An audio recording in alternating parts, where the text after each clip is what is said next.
खुदावंद मसीह यीशु में मेरे अजीजों, मैं प्रभु यीशु मसीह के जिंदा और मुबारक नाम में आप सबको सलाम अर्ज करता हूं। आज की इबादत में आपका स्वागत करता हूं। परमेश्वर का धन्यवाद करते हैं इस अच्छी संगति के लिए। खुदा बाप ने हम सबको एक और मौका इनायत फरमाया कि हम आज इस पवित्र सहभागिता में शिरकत कर रहे हैं। प्रियजनों, मैं आप सबके लिए निरंतर प्रार्थना करता हूं कि प्रभु का अनुग्रह आपको हमेशा सुरक्षित रखे, और न केवल आपके लिए बल्कि सबके लिए मैं दुआ करता हूं कि खुदा बाप का फजल सब पर हमेशा बना रहे। आज जो हमारे मनन के लिए परमेश्वर ने वचन मेरे सामने रखा है, मैं आप सबके लिए पढ़ देता हूं। निर्गमन की पुस्तक 25 अध्याय 1 से 10 पद। यहोवा ने मूसा से कहा, इस्राएलियों से ये कहना कि मेरे लिए भेंट लाएं।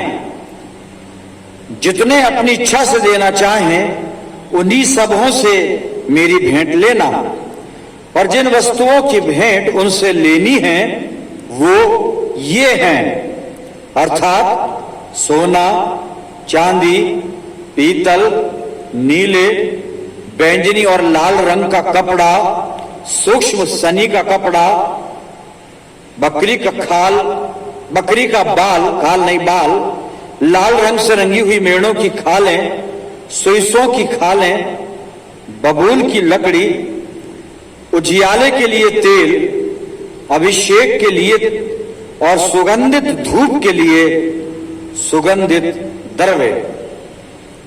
छठे पद में लिखा है, उजियाले के लिए तेल, अभिषेक के तेल के लिए और सुगंधित धूप के लिए सुगंधित द्रव्य, एपोद और चपरास के लिए सुलेमानी पत्थर और जड़ने के लिए मणि, और वो मेरे लिए एक पवित्र स्थान बनाएं कि मैं उनके बीच निवास करूं। जो कुछ मैं तुझे दिखाता हूं, अर्थात निवास स्थान और उसके सब सामान का नमूना, उसी के अनुसार तुम लोग उसे बनाना। परमेश्वर की आशीष उसके वचन के पढ़े जाने और सुने जाने पर हो, आमीन। आइए दुआ करें। खुदावंद मसीह यीशु में हमारे प्यारे आसमानी बाप, बड़े अदब के साथ हलीमी और फिरोतनी की रूह में होकर हम सब तेरे बेटे और तेरी बेटियां तेरे पास कदमों पर सर निगू हैं, इस ईमान के साथ कि हमारा जिंदा सच्चा खुदा हमारे बीच में मौजूद है। बाप आसमानी, वक्त है तेरे जिंदा मुबारक कलाम पर मनन करने का।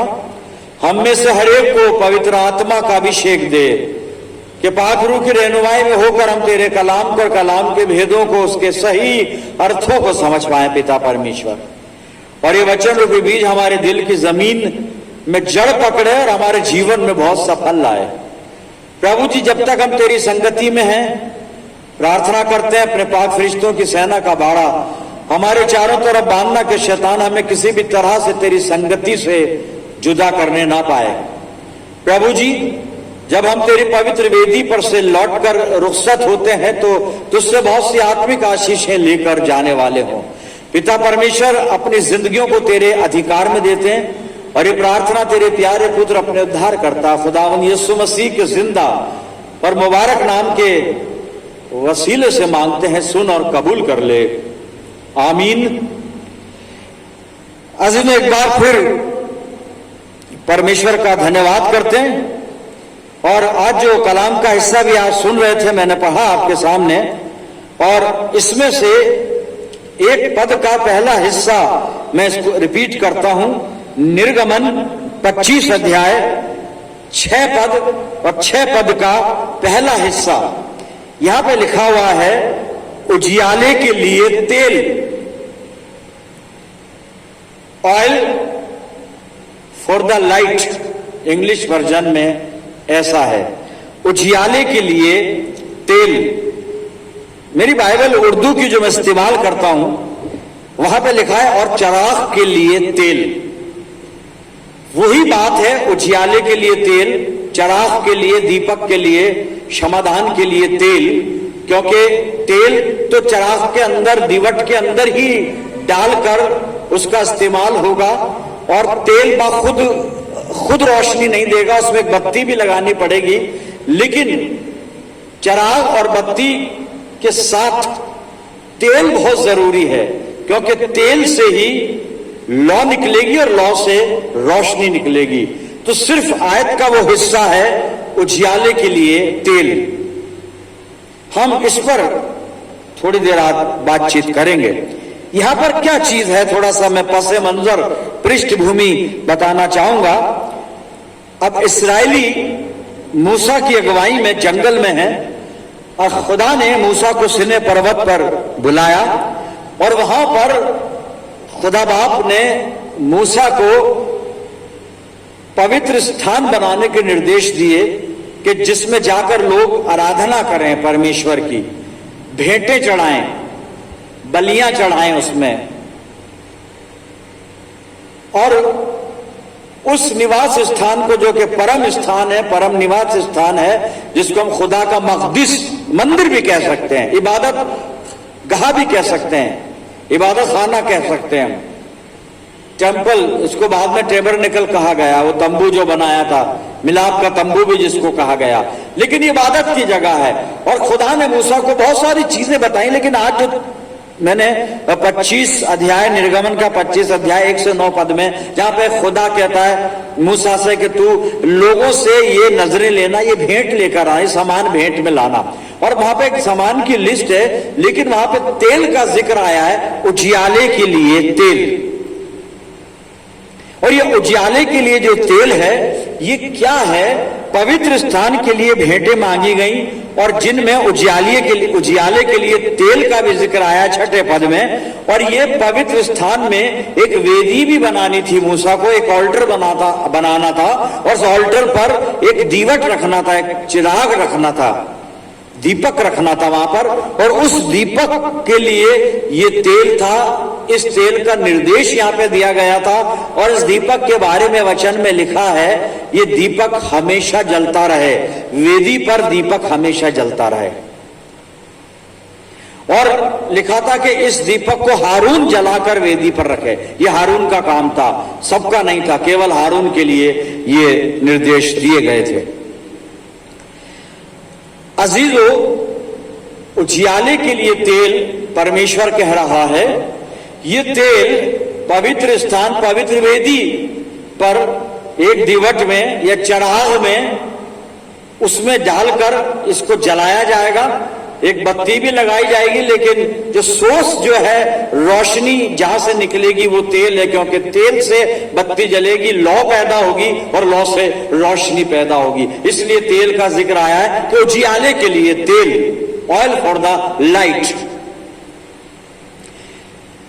अब ये व्यवस्था की बातें हैं, शरीयत की बातें हैं, बाद में इनमें चेंजेस हो गए, लेकिन वेदी पर जो वहां पर दीपक जलाना था, जो वहां पर चिराग जलाना था, वो बाद में इबादत खानों में, हमारे चर्चेज में चलता रहा, आज भी चलता है, इसका रिवाज है।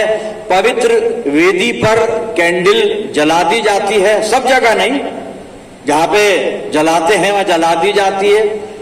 इलेक्ट्रिक लैंप आते हैं, कुछ लोग उसका इस्तेमाल करते हैं, इलेक्ट्रिक लैंप जला दिया जाता है, या और किस्म की रोशनी वहां पे कर दी जाती है। लेकिन ये ख्याल जो है, ये थॉट है, वो यहां से लिया गया है, उजियाले के लिए तेल, यानी खुदा का मक़दिस, परमेश्वर का मंदिर है, मंदिर में पवित्र स्थान है, वेदी है जैसे यहां पर ये बनी हुई है, और वेदी पर एक चिराग जलेगा, और उस चिराग के लिए तेल का निर्देश यहां पर दिया गया है। मेरे अजीजों, तो शायद ये विचार आपके मनों में आ रहे होंगे कि यहां पर अब इस चिराग के लिए तेल का जिक्र यहां पर क्यों किया जा रहा है? पास्टर आप बताना क्या चाहते हैं? मेरे अजीजों, सबसे पहली चीज जो मैं बताना चाहता हूं, एक पद का मैं एक हिस्सा आपके लिए पढ़ूंगा, और ये जो मैं पढ़ रहा हूं आपके लिए, आप अपनी बाइबल में निकाल सकते हैं। इब्रानियों की पत्री और 10 अध्याय और पहले पद का पहला हिस्सा, इसको गौर से सुनिए, क्योंकि आज जो बात करेंगे इस पद को ध्यान में रखते हुए यहां पे बात करेंगे। उजियाले के लिए तेल, तेल चाहिए था मां, तेल चाहिए आज भी, चिराग कहाँ है, अभी वो सब बाइबल बता देगी, वचन बता देगा हमें। लेकिन अब इब्रानियों 10 और पहली आयत का पहला हिस्सा सुन लीजिए, अपनी बाइबल में देखिए। क्योंकि व्यवस्था, अब ये जो पद निर्गमन हमने पढ़ा था, ये बाइबल की 5 किताबों में एक किताब है और ये व्यवस्था की 5 किताबों में से एक किताब है, यानी व्यवस्था की बात है। अब व्यवस्था है क्या, सुन लीजिए। क्योंकि व्यवस्था जिसमें आने वाली अच्छी वस्तुओं का प्रतिबिंब है। बड़े गौर से सुनिएगा, मैं थोड़ा इसकी वजाहत भी कर दूंगा। क्योंकि व्यवस्था जिसमें आने वाली अच्छी वस्तुओं का प्रतिबिंब है, पर उनका असली स्वरूप नहीं, असली स्वरूप नहीं है, वो असली चीजें नहीं है। आने वाली अच्छी वस्तुओं का प्रतिबिंब है, रिफ्लेक्शन है, अक्स है। तो वहां पे जो लिखा है निर्गमन 25 और 6 का पहले हिस्से में, उजियाले के लिए तेल या चिराग के लिए तेल, वो व्यवस्था की बात है। लेकिन क्यों हम आज इसका जिक्र कर रहे हैं और क्यों इस पर बात कर रहे हैं? क्योंकि वहां पे लिखा है इब्रानियों 10 पहले पद के पहले हिस्से में, अभी मैंने पढ़ा, क्योंकि व्यवस्था जो है, ये व्यवस्था आने वाली अच्छी वस्तुओं का प्रतिबिंब है, रिफ्लेक्शन है, अक्स है ये, लेकिन असली स्वरूप नहीं है। अब जो उजियाले के लिए तेल था, ऑयल था, जो दीपक में डालकर और पवित्र वेदी पर रख के जलाया जाता था और उसको हमेशा जलना होता था कि हमेशा वेदी पर रोशनी रहे, ये एक रिफ्लेक्शन है, ये एक प्रतिबिंब है, अक्स है, ये असली चीज नहीं है। आने वाली वस्तुओं का रिफ्लेक्शन असली चीज नहीं है, तो फिर असली चीज क्या है? अभी तो रिफ्लेक्शन मैंने पढ़ा, उजियाले के लिए तेल, निर्गमन Exodus 25 chapter 25 and verse 6 portion A, निर्गमन 25 6 पद का पहला। ये सिर्फ रिफ्लेक्शन है, प्रतिबिंब है, असली चीज नहीं है। लेकिन वहां लिखा है क्यों? क्योंकि हम उस अक्स को देखें और आगे चलकर अच्छी वस्तुओं के लिए अपने आप को तैयार करें।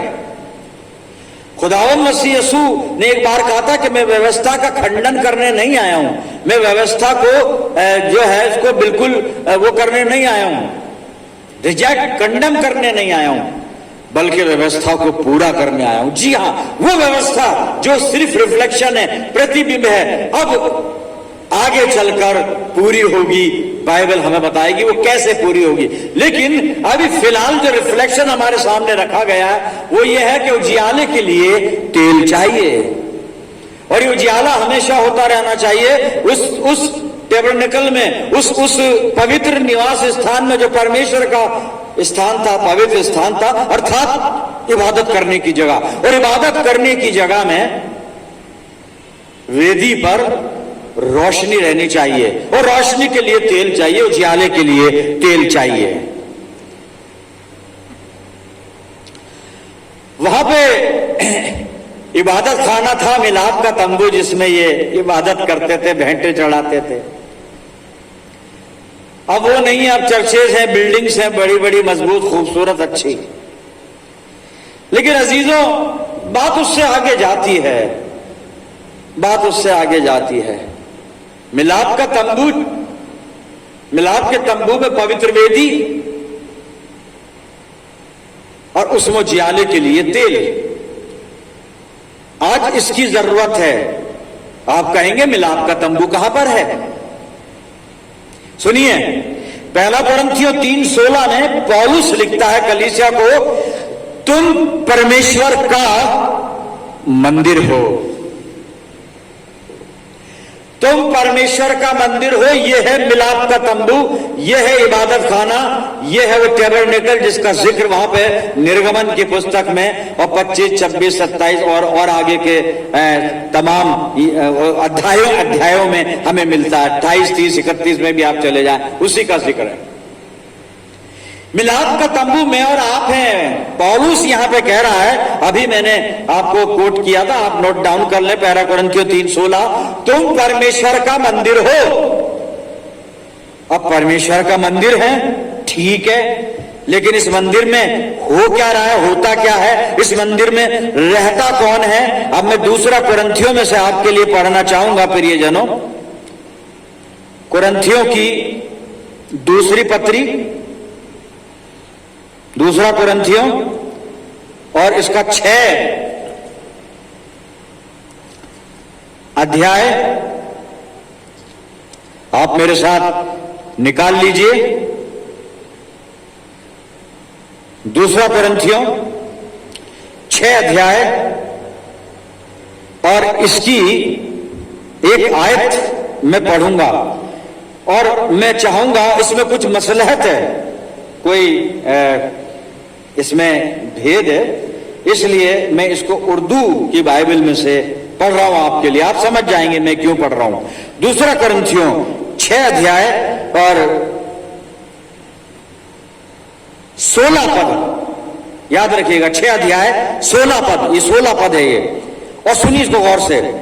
और खुदा के मकदिस को बुतों से क्या मुनासबत है। आप अपनी बाइबल में देख लें, आप समझ जाएंगे यहां पे मैं क्या कह रहा हूं, आप समझ जाएंगे। 2 कुरिन्थियों 6 अध्याय और 16 पद। और खुदा के मकदिस को बुतों से क्या मुनासबत है। खुदा का मकदिस यानी हैकल, इबादत खाना, मंदिर जिसको कहा जा रहा है, वो जो वहां पे मिलाप का तंबू था, पवित्र स्थान था, वो खुदा का मकदिस। अब यहां पौलुस क्या लिख रहा है, और खुदा के मकदिस को बुतों से क्या मुनासबत है, क्योंकि हम जिंदा खुदा का मकदिस हैं। हम जिंदा खुदा का मकदिस हैं। हिंदी में लिखा है हम जीवते परमेश्वर के मंदिर हैं। हम हैं साहब, ये है, अब ये मिलाप का तंबू हो गया और इसके अंदर जिंदा खुदा वास करता है। जीवते परमेश्वर का ये मंदिर है और इस मंदिर में खुदा रहता है। जीवते परमेश्वर का हम मंदिर हैं, इसमें परमेश्वर रहता है और इसके अंदर वेदी भी है। इस मंदिर में वेदी है और वेदी है मेरा हृदय, क्योंकि मेरा खुदा मेरे दिल में है। यहां पवित्र वेदी भी है, हमारा हृदय। तो सब इस वेदी के ऊपर, इस वेदी की बात नहीं कर रहा हूं, इस वेदी के ऊपर चिराग के लिए तेल चाहिए या रोशनी चाहिए। हमेशा रोशनी रहे, तेल चाहिए। चिराग तो है, बत्ती भी है, तेल की जरूरत है। तेल होगा तो रोशनी होगी, तेल की जरूरत है। व्यवस्था की चीजें, आने वाली अच्छी बातों का रिफ्लेक्शन, प्रतिबिंब है, जिनका असली स्वरूप नहीं है, लेकिन असली स्वरूप अब हमारे सामने। हम असली परमेश्वर का मंदिर हैं, हम खुदा का मकदिस हैं। हमारा दिल वो पवित्र वेदी है और उस वेदी पर उजियाले के लिए तेल चाहिए। मेरे अजीजों, पास्टर ये तेल कैसा होगा और यह दिल में कैसे तेल डालेंगे, क्या करेंगे। और तेल का और दिल का तो कोई संबंध ही नहीं है। दिल के साथ तो चिकने का और चिकनाई का और तेल का संबंध नहीं। तेल को तो दिल से बहुत दूर रखना पड़ता है, वरना ब्लॉकेज, और ब्लॉकेज के बाद खत्म कहानी। जी हाँ, नहीं, लेकिन तेल चाहिए। हम तो बाइबल की बात कर रहे हैं, उजियाले के लिए तेल। वहां पे जो चिराग में जो तेल चाहिए था, वो जो तेल जलता था मेरे अजीजों, वो तेल क्या था, कौन सा था, अब मैं आपको बाइबल में से बताऊंगा।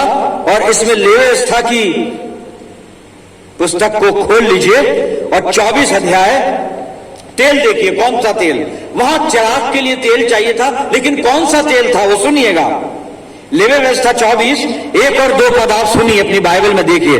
फिर यहोवा ने मूसा से कहा, इस्राएलियों को यह आज्ञा दे कि मेरे पास उजियाला देने के लिए कूट के निकाला हुआ जैतून का निर्मल तेल ले आना, कि दीपक नित्य जलता रहे। जैतून का कूट कर निकाला हुआ निर्मल तेल, जैतून का तेल चाहिए मेरे अजीजों इस वेदी के लिए। बात वही आ गई, पर जैतून का तेल यानी ऑलिव ऑयल। भाई ऑयल तो ऑयल ही है, ऑयल तो ऑयल ही है।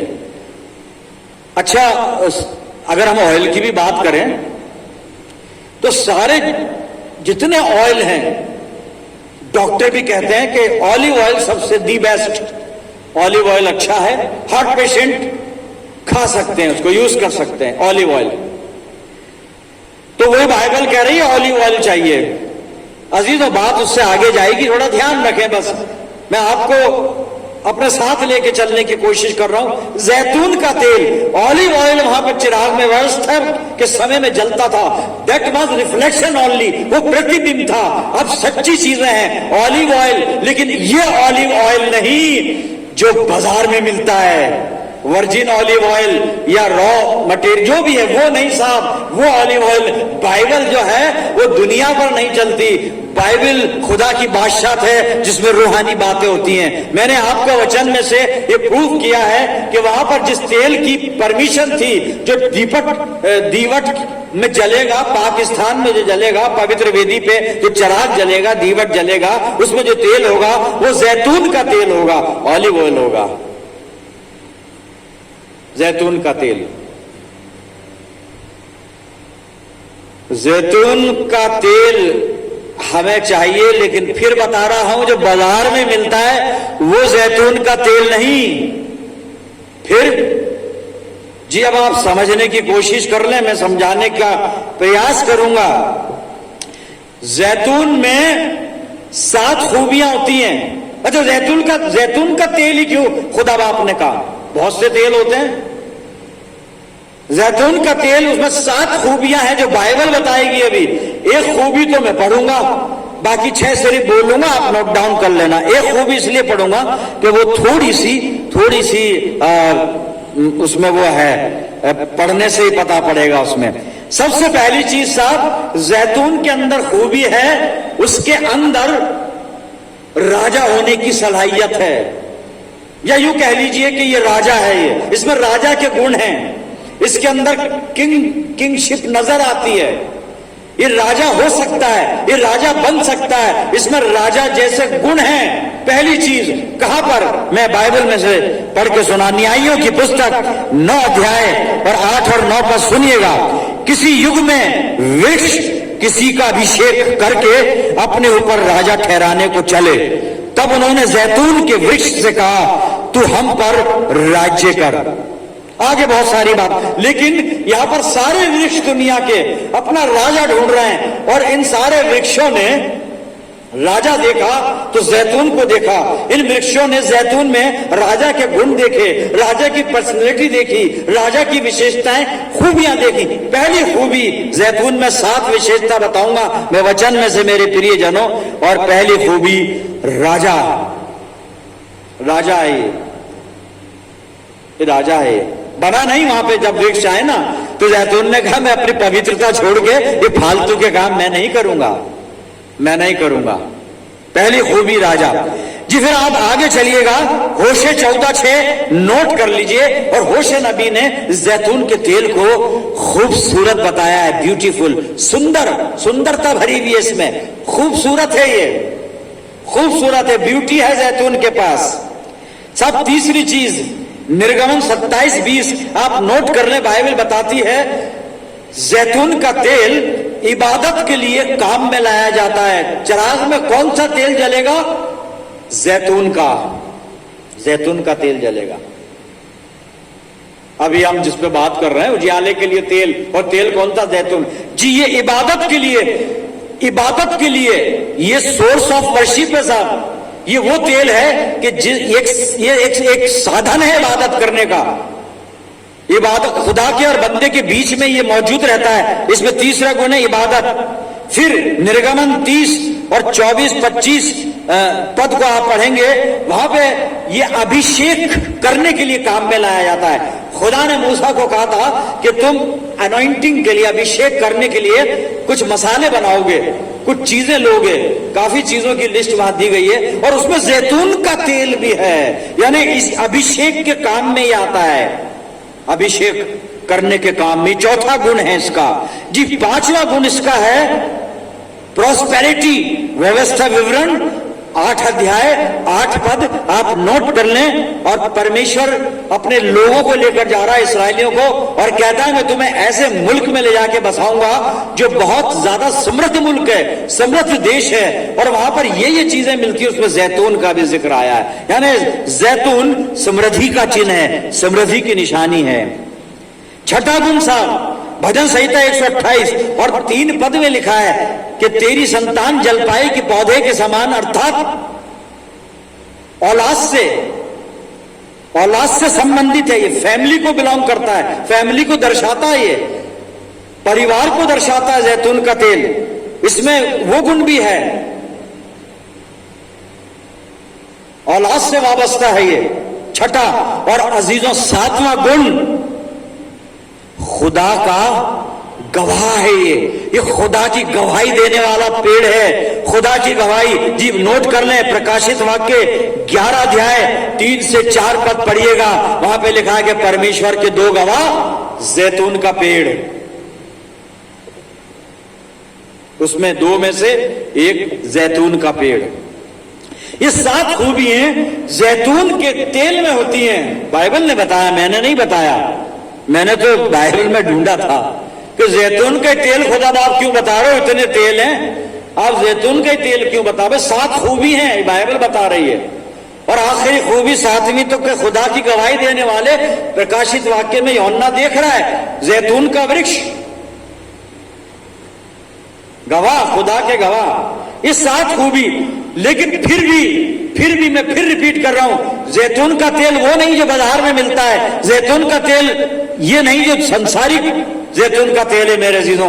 वो जैतून का तेल मुझे इस दिल में रखना है, दिल के चिराग में रखना है। उजियाले के लिए तेल चाहिए, और तेल जैतून का। लेकिन जैतून का तेल वो नहीं जो बाजार में मिल रहा है, जैतून का तेल वो जिसमें ये 7 विशेषताएं हो, जिसमें 7 विशेषताएं हो, राजा की विशेषता हो, वो सुंदर हो, इबादत के लिए हो, अभिषेक के लिए हो, समृद्धि के लिए हो, पारिवारिक दृष्टिकोण से आशीषित हो, परमेश्वर का गवाह हो। और ये 7 गुण मेरे यीशु मसीह में है साहब, 7 गुण मेरे प्रभु यीशु मसीह में है। आप बता दें कौन सा गुण मेरे यीशु मसीह के अंदर नहीं है? राजाओं का राजा है वो। सुंदरता की बात करें, उससे सुंदर खिलकत में कुछ नहीं है, कुछ भी नहीं है। वर्शिप के लिए मेरा खुदावन मसीह यीशु, वर्शिप करनी है खुदा की, मसीह यीशु से होकर गुजरना पड़ेगा। फिलिप्पुस मेरे बगैर कोई पिता के पास नहीं जा सकता इबादत के लिए। फिर अभिषेक, हमारा खुदावन मसीह यीशु हमें अनॉइंट करता है, अभिषेक करता है, पवित्र आत्मा का देने वाला वही है, वही रिसोर्स है, होली स्पिरिट का प्रियजनों। फिर समृद्धि, प्रॉस्पेरिटी यीशु मसीह से मिलती है, आशीषों का देने वाला, औलाद, जलपाई के पौधे, परिवार, संतान, सब बरकतें प्रभु यीशु मसीह देता है प्रियजनों। और परमेश्वर का सच्चा गवाह वो तो एक ही है, प्रभु यीशु मसीह। 7 गुण खुदावन मसीह यीशु में है मेरे अजीजों। इस तेल को अपने दिल के चिराग में डालना होगा, अर्थात प्रभु यीशु मसीह को मेरे प्रियजनों अपनी जिंदगी को टटोलें। अब आपके जो वेदी है, ये हृदय, इस वेदी में जो चिराग है, और चिराग हमेशा जलना है, बुझना नहीं चाहिए। और ये हमेशा तब जलेगा जब इसमें तेल होगा। और तेल चाहिए, ये तेल चाहिए जो वचन ने हमें समझा दिया। वो जैतून का तेल नहीं जो संसार में बाजार में मिलता है, पर वो तेल जिसमें जैतून के वो 7 गुण पाए जाते हो, अर्थात प्रभु यीशु मसीह, खुदावंद मसीह यीशु मेरे अजीजों। मसीह यीशु को दिल में, दिल की वेदी पर जगह देनी होगी। उसका नाम लेते हैं, अच्छी बात है, जय मसीह की बोलते हैं, अच्छी बात है, बाइबल की बातें करते हैं, अच्छी बात है, आयतें बोलते हैं, अच्छी बात है, सरमन देते हैं, अच्छी बात है, गाने गाते हैं अच्छे अच्छे, बहुत अच्छी बात है। प्रभु सबको आशीष दे। दिल में, दिल के चिराग में, पाक जगह में, हृदय की वेदी पर प्रभु यीशु मसीह है या नहीं है? वो तेल, उजियाले के लिए तेल चाहिए। उजियाला नहीं होगा, यीशु मसीह नहीं है, उजियाला नहीं है। नो क्राइस्ट नो लाइट, उजियाले के लिए तेल, ये तेल खुदावन मसीह यीशु है मेरे अजीजों। और आखिरी हवाला पढ़ के और फिर अपन प्रार्थना में चलेंगे। और यूहन्ना रचित सुसमाचार 8 अध्याय 12 पद सुनिएगा। यीशु ने फिर लोगों से कहा, जगत की ज्योति मैं हूं, जो मेरे पीछे हो लेगा वह अंधकार में न चलेगा परंतु जीवन की ज्योति पाएगा। इसलिए वचन कह रहा है, उजियाले के लिए तेल, हृदय की वेदी के लिए तेल। तेल कौन सा? जैतून का। जैतून का तेल मतलब यीशु मसीह, खुदावंद मसीह यीशु। जी मैं इसका 12 अध्याय भी पढ़ रहा हूं, 12 अध्याय 35 और 36 पर सुन लीजिएगा। यीशु ने उनसे कहा, ज्योति अब थोड़ी देर तक तुम्हारे बीच में है, जब तक ज्योति तुम्हारे साथ है तब तक चले चलो, ऐसा ना हो कि अंधकार तुम्हें आ घेरे। जो अंधकार में चलता है वो नहीं जानता कि किधर जाता है। जब तक ज्योति तुम्हारे साथ है, ज्योति पर विश्वास करो, ताकि तुम ज्योति की संतान बनो। उजियाले के लिए तेल, रोशनी के लिए प्रभु यीशु मसीह, जिंदगी के लिए प्रभु यीशु मसीह। आपको ज्योति की संतान अगर बनना है, ज्योति क्या है? परमेश्वर। परमेश्वर की संतान अगर बनना है, यीशु मसीह की जरूरत है आपको। अपने हृदय की वेदी पर प्रभु यीशु मसीह को निवास करने दीजिए। यीशु मसीह को रख लीजिए मेरे अजीजों, यीशु मसीह को रख लीजिए। प्रभु से सामर्थ मांगिए। आपके हृदय की वेदी पर क्या है, क्या चीज रखी है नहीं मालूम, खुदा जानता है, आप जानते हैं। सब चीज हटा दें और केवल उस वेदी पे खुदावंद मसीह यीशु को रख लीजिए। बाइबल कह रही है उजियाले के लिए तो तेल चाहिए, और ये तेल खुदावंद मसीह यीशु है जो उजियाला देता है। आइए प्रार्थना करें। खुदावंद मसीह यीशु में प्यारे आसमानी बाप, धन्यवाद करते हैं जीवित वचन के लिए पिता, जो हमसे बातें करता है और आत्मिक जीवन में बढ़ने के हमें तौर तरीके बताता है।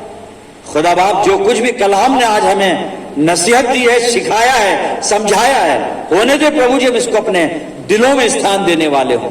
और पिता परमेश्वर अपने हृदय की वेदी में और हृदय की वेदी के ऊपर उजियाले के तेल को हमेशा रहने दे, अर्थात प्रभु यीशु मसीह की उपस्थिति, उसकी मौजूदगी हमेशा हमारे दिल में पाई जाए, ताकि हमारी जिंदगी में हमेशा उजियाला बना रहे। पिता परमेश्वर दयालु पिता, अपनी जिंदगियों को तेरे अधिकार में देते हैं।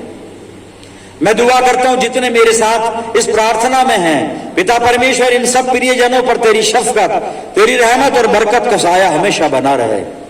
आसमानी बाप, हम सब मिलकर कुल आलम के लिए दुआ गो हैं कि सब बनीनो इंसान पर तेरा फजल हो। पिता परमेश्वर प्यारे खुदावन, अपनी जिंदगियों को तेरे अख्तियार में देते हैं।